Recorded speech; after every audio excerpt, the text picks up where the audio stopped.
basically, I have a question regarding, the follow the science. If it is about following the science, and it was said here that people didn't trust the scientists anymore, they didn't trust government anymore, but can you really blame people? Because we had this absurd situation here in the House that the mandatory masks, they fell a few weeks back, but in Belgium, all of the restrictions fell in May of last year.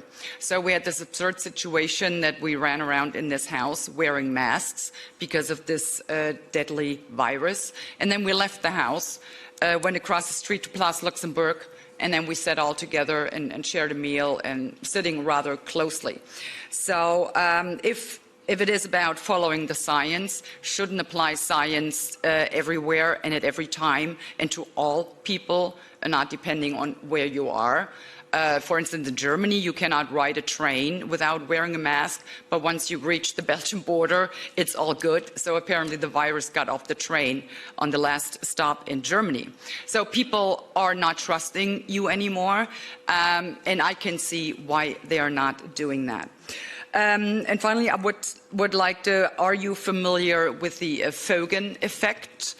And I would like you to elaborate on that. Basically, there was a study done, peer-reviewed, that once a person has been had contracted the virus and continues to wear the masks, it will lead to a statistically significant increase of severe courses, hospitalization, and even more deaths.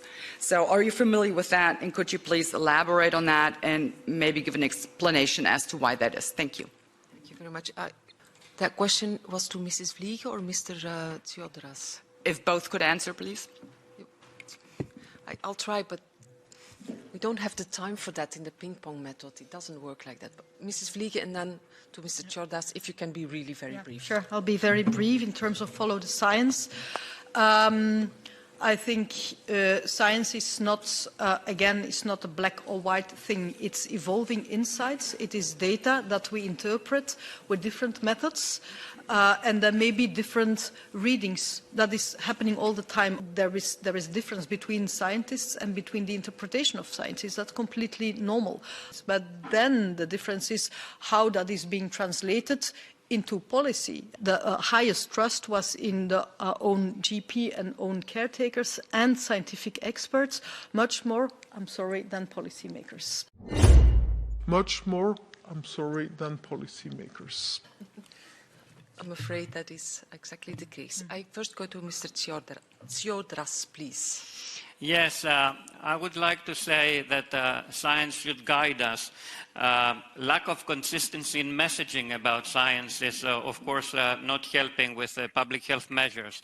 With regards to the Fogen effect that you mentioned, of course, it's a mathematical modeling exercise, again, based on in vitro data. But right now, there's no population evidence in a real-life situation verifying this effect. We will wait and see.